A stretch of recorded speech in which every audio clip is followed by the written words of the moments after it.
ने आपके पास भेजा है। आपकी यह कन्या रत्न है कि योगी व्यक्ति को समर्पण करना ही उत्तम है। संसार में ब्रह्मा शंकर इत्यादि देवताओं में वासुदेव श्रेष्ठ माने जाते हैं, उन्हें अपनी कन्या देना ही उत्तम है। मेरी तो यही सम्मति है। विमान बोले हैं देवादिदेव वासुदेव, यदि स्वयं ही जब कन्या के लिए प्रार्थना कर रहे हैं और आपके आगमन का भी यही प्रयोजन है, तो मैं अपनी कन्या उन्हें दूंगा। यह सुनकर नारद जी वहां पे अंतर्धान होकर पंक्ति धारे फिर विष्णु भगवान के पास पहुंचे। नारद जी बोले, हे देव, आपका विवाह निश्चित हो गया है। इतना कहकर देवर्षि नारद तो चले गए और इधर हिमान ने अपनी पुत्री गौरी पर प्रसन्न होकर कहा, तुम्हें गरुड़ ध्वज वासुदेव जी के प्रति क्या दुख हुआ है, मुझसे वही कहो। मैं तुम्हें जिस प्रकार से भी सुख हो निश्चय ही वही उपाय करूंगी। पार्वती जी बोले, हे सखी, मुझे प्रसन्न करना चाहते हो तो मेरी अभिलाषा सुनो। हे सखी, मैं कुछ और चाहती हूँ, मेरे पिता कुछ और करना चाहते हैं। मैं तो अपना पति श्री महादेव जी को वर चुकी हूँ, मेरे पिता इसके विपरीत करना चाहते हैं।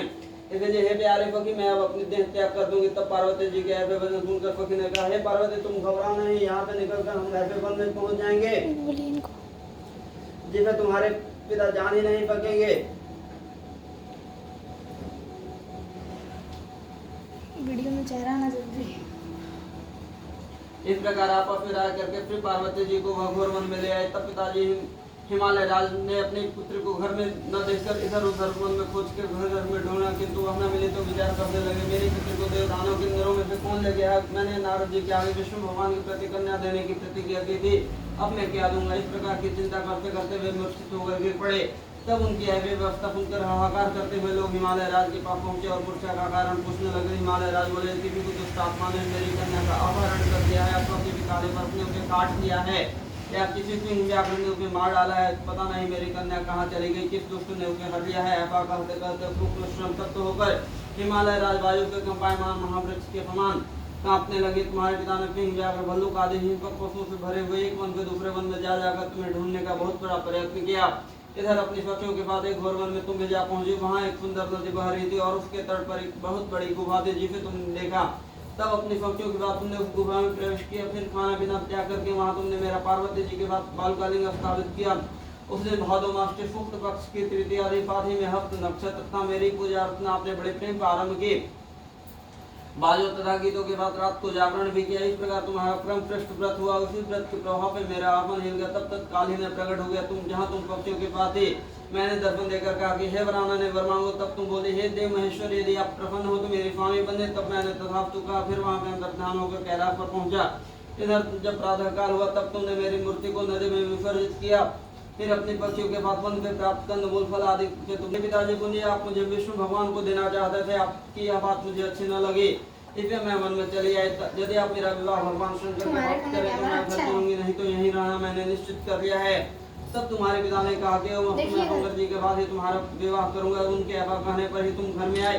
तुम्हारे पिताजी ने तब विवाह विधि में तुमको मुझे अर्पित कर दिया है। पार्वती जी, यह व्रत का प्रभाव है जिससे तुम्हारे सौभाग्य की वृद्धि हो गई। अभी तक किसी के सम्मुख मैंने इस व्रत राज का वर्णन नहीं किया है। देवी, इस व्रत राज का नाम इन मंत्रों द्वारा पूजन करे। मंत्र इस प्रकार है। शिव स्वांत पंचमुखी शूल नंदी भृंगी महाकाल गुण से युक्त शंभु आपको नमस्कार है। शिवा शिव प्रिय प्रकृति सृष्टि हेतु श्री पार्वती जी परम मंगला रूपा शिव रूपा जगत रूपा आपको नमस्कार है। हे शिव नित्य कल्याणकारी जगदम्ब शिव स्वरूप आपको बारंबार नमस्कार है। आप ब्रह्मचारी हो, जगत विधात्री पिंग वाहिनी हो, आपको नमस्कार है। बार के भय पंताप में मेरी रक्षा कीजिए। हे महेश्वरी पार्वती जी, जिस कामना के लिए आपकी पूजा की हमारी वह कामना पूर्ण करे, राज्य सौभाग्य एवं संपत्ति प्रदान करे। भंगर जी बोले, हे देवी, इन मंत्रों तथा प्रार्थना द्वारा मेरे बाद तुम्हारा पूजन करे और विधि पूर्वक तथा भ्रमण करे, फिर बहुत अन्न दान करे। यथा भक्ति वस्त्र स्वर्ण गाय ब्राह्मणों को दे एवं अन्य ब्राह्मणों को भूय अभी दक्षिणा दे, स्त्रियों को भोजन आदि प्रदान करे। हे देवी, जो स्त्री अपने पति के बाद भक्ति युक्त चित्त में ईश्वर श्रेष्ठ व्रत को सुनते तथा करती है, उसके भी पाप नष्ट हो जाते हैं। 5 जन्मों तक उसे राज्य की प्राप्ति होती है, सौभाग्य की वृद्धि होती है। और जो नारी भादों के शुक्ल पक्ष की तृतीया के दिन व्रत धारण करके आहार कर लेते हैं, 5 जन्मों तक बंध्या रहती है एवं जन्म जन्म में विधवा हो जाती है। वह दरिद्रता पाकर अनेक कष्ट उठाती है, उसे पुत्र शोक छोड़ता ही नहीं। और जो उपवास नहीं करते वह घोर नरक में पड़ती है। अन्न के आहार करने से शुक्र का जन्म मिलता, फल खाने पर मांद्री होती है, जल पीने से जोंक होती है, दुग्ध के आहार पे सर्पिणी होती है, मांस का आहार पे व्याघ्री होती है, दही खा लेने पर बिल्ली होती है, मिठाई खा लेने पर चींटी होती है, शुद्ध वस्तुएं खा लेने पर मक्खी हो जाती है, हो जाने पर अजगरी का जन्म पादेवती के बाद ठगी करने पर मुर्गी होती है। शिव जी बोले, हे देवी, इसी कारण पवित्र स्त्री को प्रयत्न पूर्वक पदाय व्रत करते रहना चाहिए।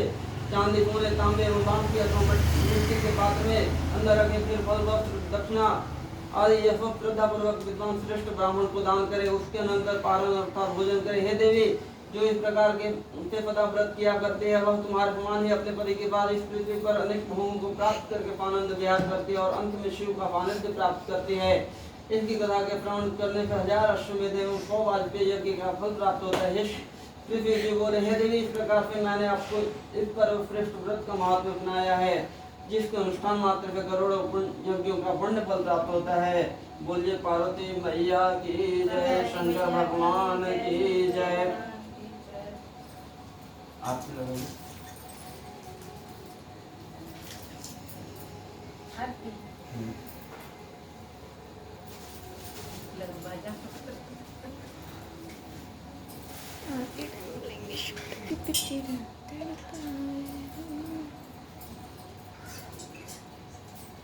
ऐसे नहीं किए पंडित जी, ऐसे कोई जरूरी नहीं होगा, नहीं, ऐसे डिजाइन बनाना कोई जरूरी नहीं है, मुख्य यही है। डिजाइन थोड़ी ना हुआ ये। वो सुंदर दिखने के लिए बना दिया जाता है, अच्छा तो आज ना। कमल बोल रही होंगी, क्या वो इसी में बोल रही हैं, हाँ। स्वास्तिक में। स्वास्तिक में आर्थिक तो मुख्य रूप से यही यही है। मीडिया क्या रखेंगे? कपूर दे देंगे। हो गया। इसमें चावल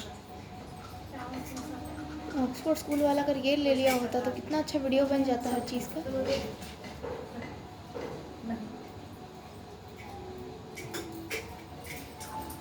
घी डाल दीजिए उसमें।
कर्पूर गौरम करुणावतारम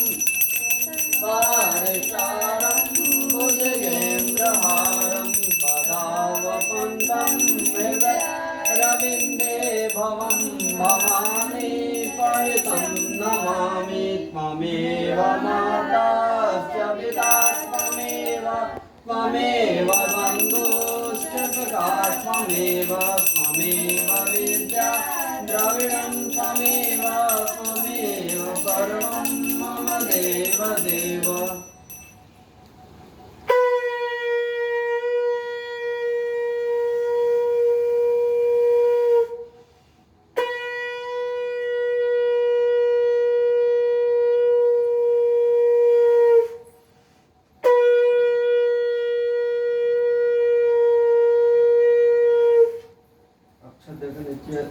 आते रखें, हाँ 2 के 3 बार जब गिराइए।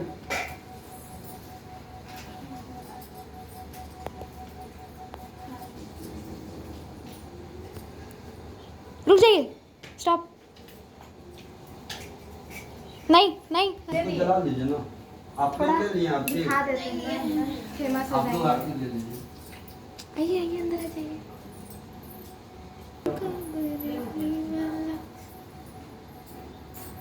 अरे आ जाइए, थोड़ा सा फेमस नहीं होंगे, आ जाइए। कैमरा घुमा दीजिए। सारा वीडियो खराब मेरा। इनको नहीं आना था, इसलिए दिखाई भी नहीं किया इनको, आप थोड़ा लोग सा आके दिखा ले दें। अच्छा नहीं है, सिक्का घुमा सकती हो ना, कैमरा घुमा सिक्का नहीं है। क्या? सिक्का सिक्का? तो- सिक्का सिक्का कहाँ डालना? थोड़ा और उधर जाइए तो सर, उधर जाइए थोड़ा सा और। लीजिए लीजिए, फिर देंगे सब। लीजिए लीजिए। लीजिए, हो गया। लीजिए, अब अपना रख। हाथ अच्छा ले लीजिए, अच्छा चलिए। ले लीजिए हाथ में। अब रात में मजा लेंगे, पहले दोनों नाम का दर्शकों में छोड़िए। दान करने वाला जो है हाथ में ले लीजिए।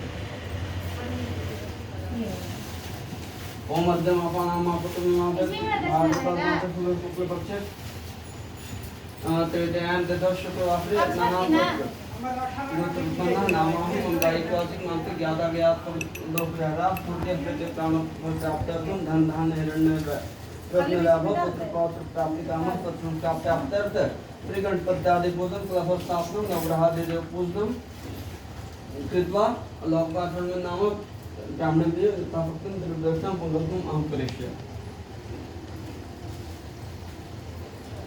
गॉड मैडम, कैसा वीडियो बन रहा है।